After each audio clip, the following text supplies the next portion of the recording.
I saw my mom kissing someone last night, but my dad was right there watching. I was standing in the hallway of my childhood home at 11:43 p.m., frozen, watching through the crack in the basement door as my mother pressed her lips against a man I'd never seen before. He was older, maybe 60, wearing an expensive suit with the tie loosened. His hands were on her waist. My father sat on the leather couch 6 feet away, filming the entire thing with a professional-looking camera on a tripod, his face illuminated by the viewfinder's glow. I'd come home early from my shift at the bar, tired and ready for bed, when I'd heard the music, low jazz coming from the basement. I'd thought maybe my parents had fallen asleep watching a movie. Instead, I found this. The stranger kissed my mom again, deeper this time, and she made a sound that turned my stomach. My dad adjusted the camera angle slightly, zoomed in, professional, practiced, like they'd done this 1,000 times before. I backed away from the door, my heart slamming against my ribs so hard it hurt, and went upstairs to my room on legs that barely worked. I locked the door, sat on my bed, and tried to understand what I'd just seen.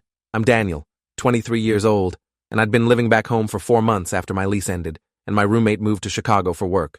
My parents had been nothing but supportive, telling me to take my time finding a new place, that there was no rush. They seemed happy, normal, like they'd always been. My father, Gregory, worked as an IT consultant for a mid-sized firm downtown, the kind of steady corporate job that paid well but wasn't exciting. My mother, Veronica, was a real estate agent, successful enough to work from home most days, showing properties on her own schedule. They'd been married 31 years, had raised me and my younger brother Kyle in this same house, attended every school event, took us on vacations to the beach every summer. They were boring, predictable, suburban parents, or so I'd thought. Now I sat in my room at midnight, trying to process what I'd just witnessed. My first instinct was to rationalize it. Maybe they were filming some kind of artistic project. Maybe the man was an actor. Maybe it was all staged for some purpose I didn't understand. But the way my dad had been operating that camera, the professional setup, the fact that they were doing this in our basement while they thought I was at work, it all pointed to something deliberate, something hidden. I barely slept that night. Every time I closed my eyes, I saw my mother kissing that stranger, saw my father behind the camera, saw the practiced ease of it all. Around 3 a.m., I heard footsteps on the stairs, heard the front door open and close, heard a car start and drive away, the stranger leaving. Then my parents' voices in the hallway, low and satisfied, discussing something I couldn't quite make out. "That went well," my dad said. "He'll pay," my mom replied.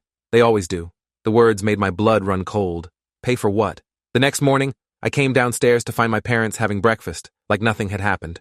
Mom was reading the newspaper, sipping coffee. Dad was making scrambled eggs, humming tunelessly.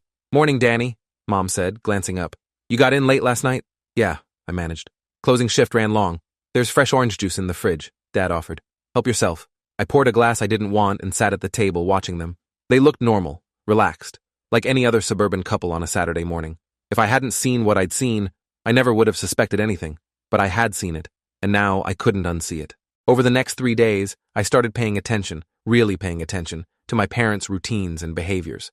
Mom had a client meeting Monday evening, came home at 10 p.m. with smudged lipstick and an excuse about dinner running late. Dad had been home the whole time, working in his office, but I noticed he came downstairs around 9:30 p.m., went to the basement for 20 minutes, then came back up. On Wednesday, I pretended to leave for work, but parked 2 blocks away and walked back to the house. Through the living room window, I could see Dad setting up camera equipment in the basement again, testing lights, adjusting angles. This wasn't a one-time thing.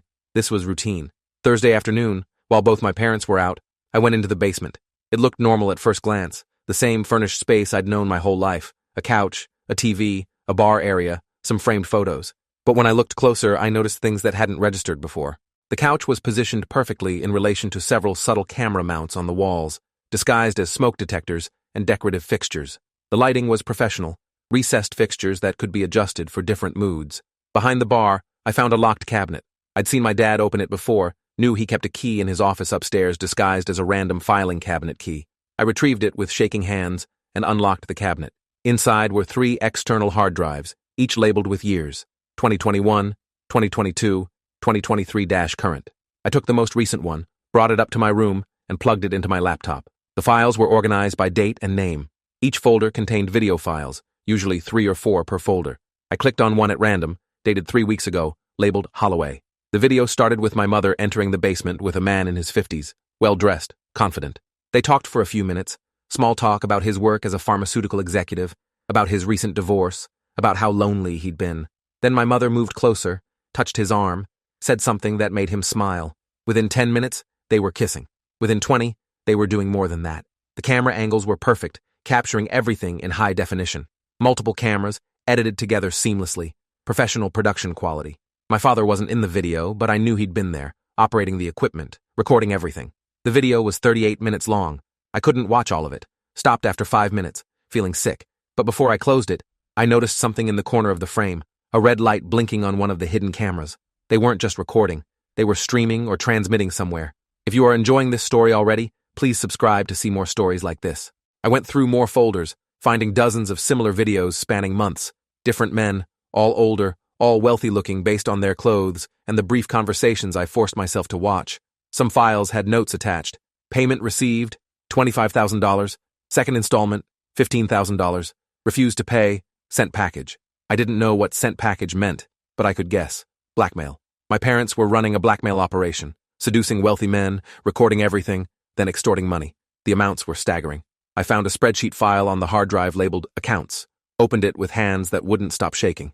The spreadsheet listed 43 names over the past 2.5 years, amounts ranging from $12,000 to $85,000, with a total at the bottom that made me feel faint. $1,847,000, nearly $2 million. There were notes next to some names: paid in full, no contact, monthly installments, ongoing, threatened legal, sent full package to wife. My parents had destroyed dozens of lives, shattered marriages, stolen millions, all while maintaining their facade as boring suburban parents. I thought about confronting them, demanding an explanation, but I knew how that would go. They'd deny everything, destroy the evidence, maybe even kick me out. Worse, they might be dangerous. People who could run an operation like this for years, who could compartmentalize this well, they weren't people I really knew. I needed help, real help, from someone who could actually do something about this. I thought about going to the police directly, but with what? A hard drive I'd stolen from my parents' house? A story about seeing my mom kiss someone? I needed advice from someone who understood the legal side of this. I called my friend Kevin, who'd graduated law school 2 years ago and now worked at a firm in the city. Kevin, I need to talk to you about something serious. Can we meet? We met at a coffee shop far from my neighborhood the next morning. I brought my laptop, showed him the spreadsheet, described what I'd seen. His expression grew darker with every detail. Danny, this is wire fraud, extortion, potentially sex trafficking depending on how they're recruiting these men. These are federal crimes. You need to go to the FBI, not local police. With what proof? I asked. A hard drive I took from my parents' house without permission? Won't that be inadmissible? Maybe in court, but not for starting an investigation. The FBI can get warrants based on your testimony and the evidence you've shown me.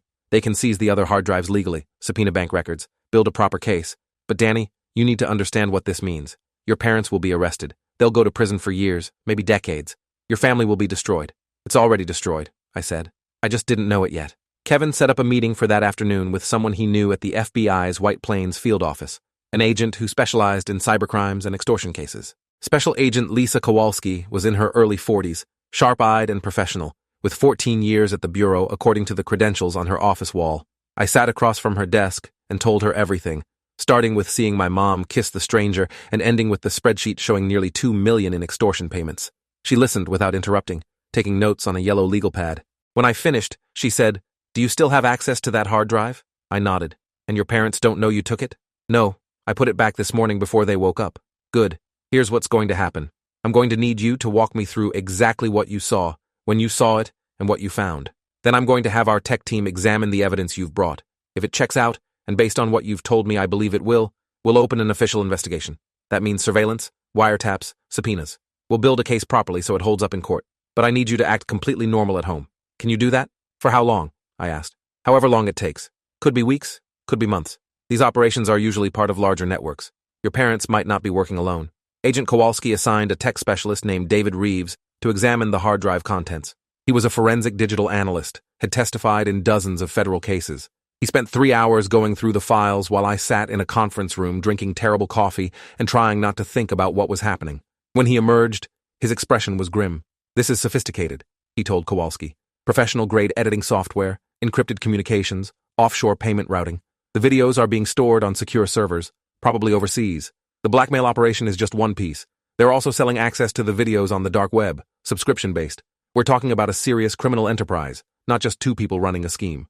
"How many subscribers?" Kowalski asked. "Based on the metadata I can see, at least 600 active users paying monthly fees. That's another revenue stream we're looking at, probably $50,000 to $70,000 a month in addition to the blackmail payments." I felt like I was going to be sick. My parents weren't just blackmailing their victims. They were selling videos of them to strangers on the internet. Daniel, Kowalski said gently, I know this is overwhelming, but you did the right thing coming forward. We're going to stop them. Over the next 2 weeks, I lived a double life. During the day, I acted normal, had breakfast with my parents, talked about my job search, watched TV with them in the evenings. At night, I met with FBI agents, gave statements, helped them understand my parents' routines and patterns. The Bureau set up surveillance on our house, tracking who came and went, recording conversations through wiretaps authorized by a federal judge. They identified 3 more men who'd visited the house in that 2-week period, all following the same pattern.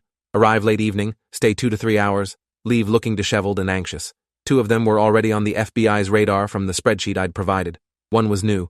The FBI tracked him, identified him as a Connecticut state senator named William Frost. They watched as my mother met him for lunch 3 days after his basement visit, watched as he handed her an envelope, watched as she counted cash and smiled. They had it all on camera. The case was building. But living at home, pretending everything was normal, was destroying me. I barely slept. I lost 15 pounds in 2 weeks. My brother Kyle called from college, asked if I was okay, said I sounded weird on the phone. Just stressed about job hunting, I told him. I'm fine. I wasn't fine. I was watching my parents every day, knowing what they'd done, knowing what was coming for them, and having to smile and nod and act like we were a normal family. 3 weeks into the investigation, Agent Kowalski called me in for an update. We've identified most of the victims from your parents' spreadsheet, she said. We've made contact with 12 of them so far. 8 are willing to testify. 4 are too afraid of public exposure, but 8 is enough. What about the senator? I asked. Senator Frost is cooperating fully. He's been paying your mother $5,000 a month for the past 8 months. He's willing to testify in exchange for immunity and our discretion. His political career is probably over anyway, but we've agreed not to make the details public unless necessary. When are you making arrests? Soon. We're waiting on 1 more warrant for the offshore accounts your father's been using to launder the money. Once we have that, we'll move. I wanted to warn you because you'll need to not be home that day. Can you arrange to stay somewhere else? Yeah, I said. My friend Kevin said I could crash at his place. Good. I'll let you know 48 hours in advance. And Daniel, I want you to know how much courage this took. A lot of people in your position would have looked the other way, would have protected their family at the expense of the victims. You chose differently. I didn't feel like I had a choice, I said. My parents chose this life. I'm just making sure they face the consequences. The call came on a Thursday evening. Tomorrow morning, 6 a.m., Kowalski said. Be gone by 5:30. Don't tell your parents you're leaving. Just go. I packed a bag after my parents went to bed that night, moving quietly through my room, taking only essentials. Around 2 a.m., I heard sounds from the basement again.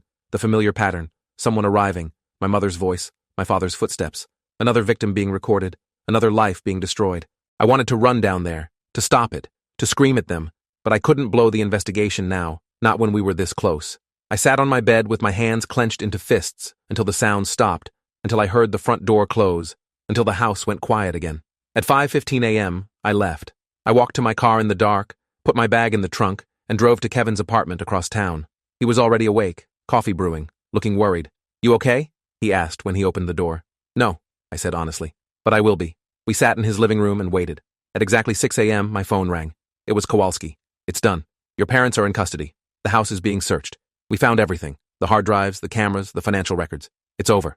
I didn't go back to the house for 3 days. The FBI had seized it as a crime scene. We're going through everything methodically, cataloging evidence. Agent Kowalski called me with updates. They'd found encrypted files with communications between my parents and their dark web clients, found bank statements showing deposits totaling over $2 million in the past 3 years, found a safe in my father's office with $90,000 in cash and a burner phone with messages to some of the victims. Your parents aren't talking, Kowalski told me. They lawyered up immediately, refused to answer any questions. But they don't need to talk. We have more than enough evidence to prosecute. What are they being charged with? Wire fraud, extortion, production and distribution of illegal recordings, money laundering, conspiracy. The charges will probably expand as we dig deeper. They're looking at federal prison, minimum 20 years, possibly life depending on how the case proceeds. My parents were denied bail. The judge deemed them flight risks with access to offshore funds and no significant ties keeping them in the country. They'd spend the pre-trial period in federal detention. I was allowed back into the house 5 days after the arrests, once the FBI had finished their search. The place looked like it had been ransacked, which I suppose it had. Drawers open, closets emptied, furniture moved. I walked through the rooms where I'd grown up, seeing them differently now, seeing the lies embedded in every family photo, every piece of furniture, every memory. My brother Kyle flew home from college the day after the arrests. He was 20 years old, studying engineering at a school upstate, and he'd known nothing about what our parents had been doing. I picked him up from the airport, and we sat in my car in the parking garage while I told him everything. He cried.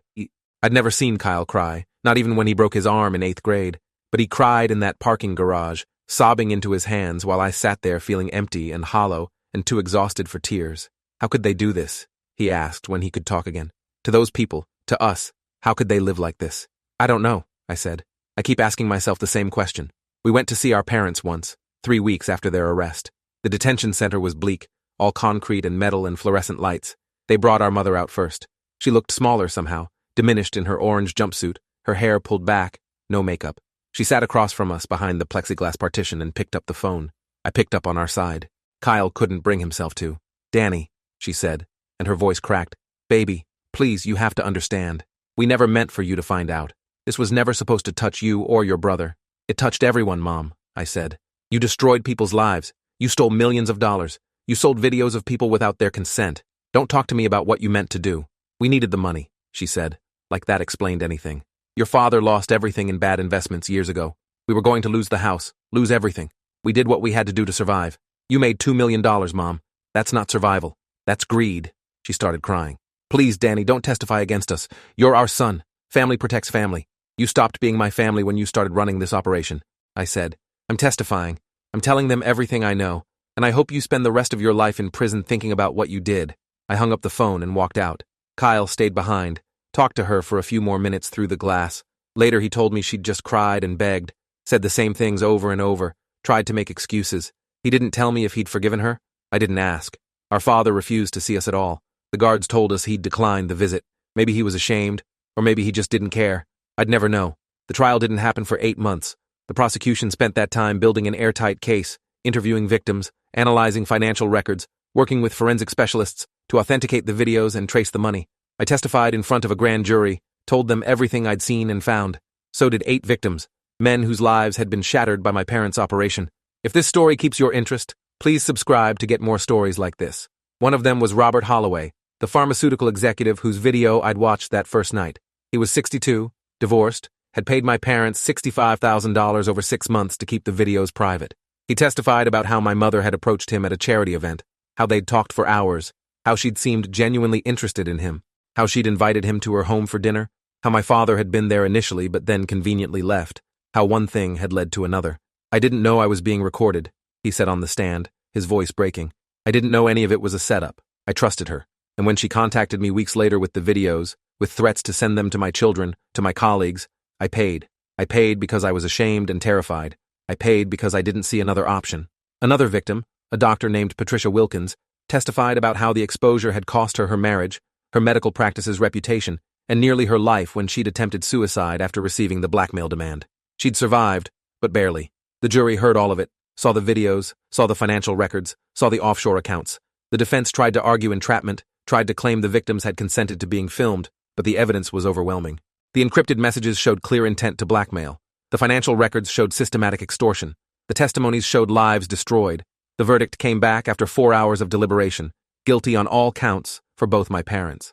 Sentencing happened 2 months later. My mother got 28 years in federal prison. My father got 32. They would both be in their 80s before they were eligible for parole. I sat in the courtroom and watched them led away in handcuffs.